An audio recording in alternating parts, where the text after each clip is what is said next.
Deutéronome, chapitre 24.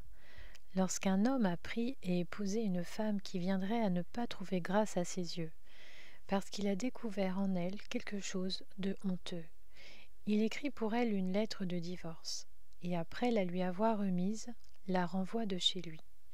Elle sort alors de chez lui, s'en va, et peut devenir la femme d'un autre homme.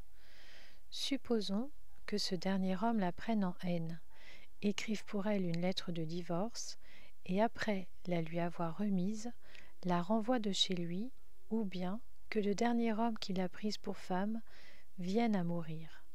Alors le premier mari qui l'avait renvoyée ne pourra pas la reprendre pour femme après qu'elle a ainsi été rendue impure, car ce serait une pratique abominable devant l'Éternel, et tu ne chargeras pas d'un péché le pays que l'Éternel ton Dieu te donne en héritage. Lorsqu'un homme sera jeune marié, il n'ira pas à l'armée, et on ne lui imposera aucune charge. Il sera exempté pour raison de famille pendant 1 an, et il réjouira la femme qu'il a épousée. On ne prendra pas en gage les 2 pierres de meule de quelqu'un, ni celles de dessus, car ce serait prendre en gage sa vie même.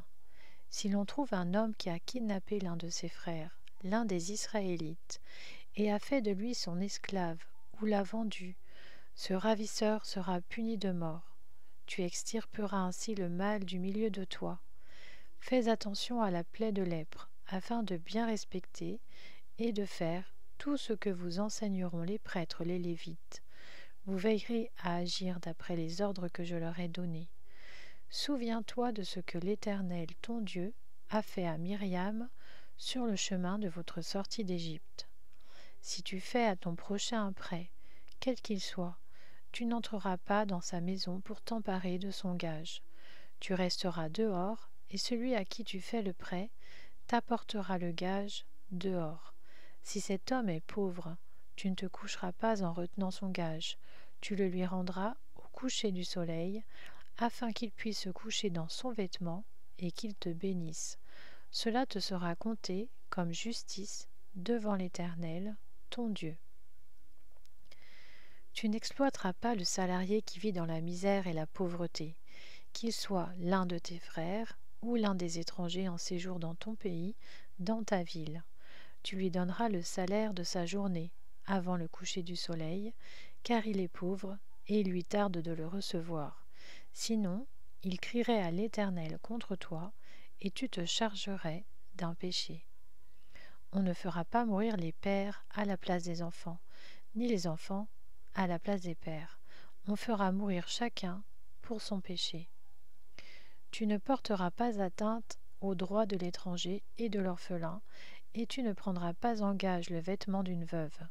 Tu te souviendras que tu as été esclave en Égypte et que l'Éternel ton Dieu t'a racheté. Voilà pourquoi je te donne ces commandements à mettre en pratique. Quand tu moissonneras ton champ et que tu y auras oublié une gerbe, tu ne retourneras pas la prendre. Elle sera pour l'étranger, pour l'orphelin et pour la veuve, afin que l'Éternel, ton Dieu, te bénisse dans tout le travail de tes mains. Quand tu secoueras tes oliviers, tu ne retourneras pas cueillir les fruits, restés aux branches. Ils seront pour l'étranger, pour l'orphelin et pour la veuve. Quand tu vendangeras ta vigne, tu ne retourneras pas cueillir les grappes qui y seront restées. Elles seront pour l'étranger, pour l'orphelin et pour la veuve. Tu te souviendras que tu as été esclave en Égypte. Voilà pourquoi je te donne ces commandements à mettre en pratique.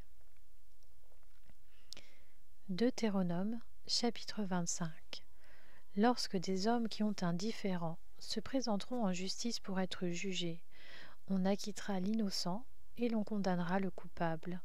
Si le coupable mérite d'être battu, le juge le fera s'allonger par terre et frapper en sa présence d'un nombre de coups proportionnel à la gravité de sa faute. Il ne lui fera pas donner plus de 40 coups, car si l'on continuait à le frapper en dépassant de beaucoup ce nombre, ton frère serait déshonoré à tes yeux. Tu ne mettras pas de muselière au bœuf quand il foulera le grain. lorsque des frères habiteront ensemble et que l'un d'eux mourra sans laisser d'enfant, la femme du défunt ne se mariera pas en dehors de la famille avec un étranger. C'est son beau-frère qui s'unira à elle, la prendra pour femme et l'épousera comme beau-frère. Le premier-né qu'elle mettra au monde succédera au frère mort et portera son nom, afin que ce nom ne soit pas effacé d'Israël. Si l'homme ne veut pas épouser sa belle-sœur, elle montera à la porte vers les anciens et dira : « Mon beau-frère refuse de maintenir le nom de son frère en Israël. Il ne veut pas m'épouser conformément à son devoir de beau-frère. » Les anciens de la ville appelleront l'homme et lui parleront. S'il persiste dans sa position et dit « Je ne veux pas l'épouser », alors sa belle-sœur s'approchera de lui en présence des anciens, lui enlèvera sa sandale du pied et lui crachera au visage. Prenant la parole, elle dira : « Voilà ce que l'on fera à l'homme qui ne veut pas bâtir la famille de son frère, et sa famille sera appelée en Israël la famille du déchaussé. » Lorsque des hommes se querelleront ensemble, l'un avec l'autre, si la femme de l'un d'eux s'approche pour délivrer son mari de la main qui le frappe, et que, avançant la main, elle attrape ce dernier par les parties honteuses, tu lui couperas la main. Ton regard sera sans pitié envers elle. Tu n'auras pas dans ton sac 2 sortes de poids, un gros et un petit. Tu n'auras pas dans ta maison 2 sortes de mesures, une grande et une petite.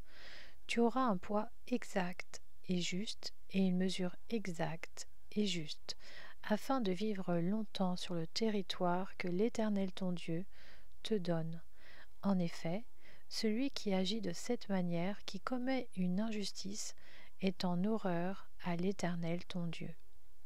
Souviens-toi de ce que t'a fait Amalek sur le chemin de votre sortie d'Égypte, la façon dont il est venu à ta rencontre sur ton parcours, et sans aucune crainte de Dieu, est tombé par derrière sur toi, sur tous ceux qui se traînaient les derniers, pendant que tu étais toi-même fatigué et épuisé.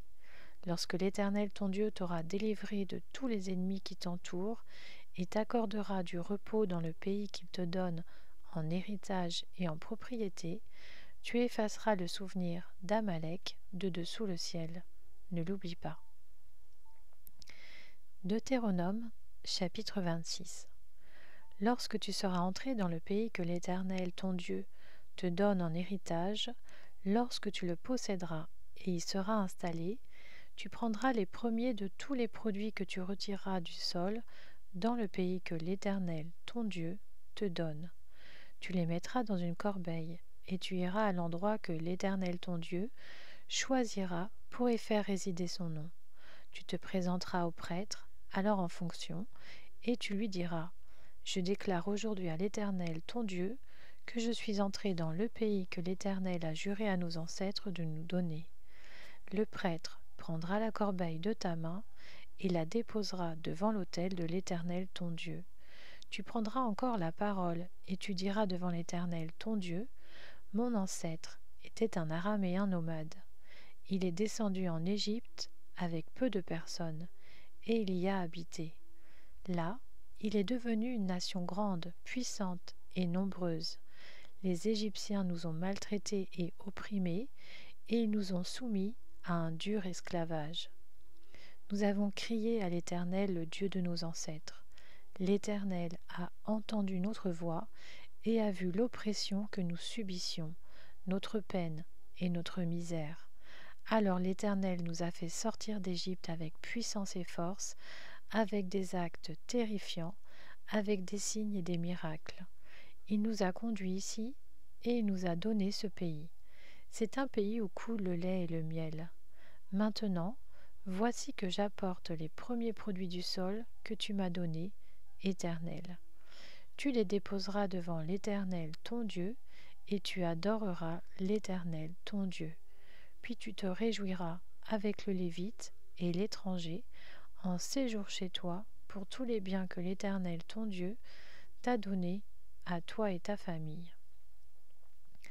La 3e année, l'année de la dîme, lorsque tu auras fini de prélever toute la dîme de tes produits, tu la donneras aux Lévites, à l'étranger, à l'orphelin et à la veuve.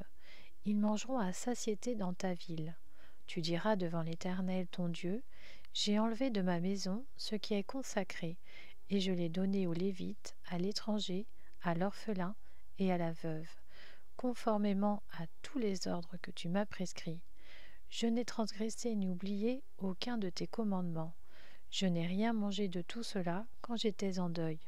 Je n'en ai rien fait disparaître pour un usage impur, et je n'en ai rien donné à l'occasion d'un décès.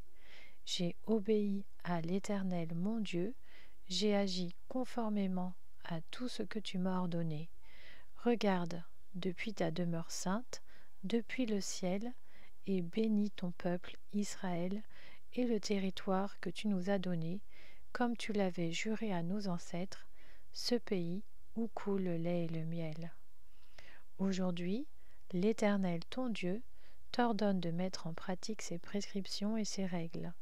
Tu les respecteras et les mettras en pratique de tout ton cœur et de toute ton âme. Aujourd'hui, tu as fait promettre à l'Éternel qu'il sera ton Dieu, pourvu que tu marches dans ses voies, que tu respectes ses prescriptions, ses commandements et ses règles, et que tu lui obéisses.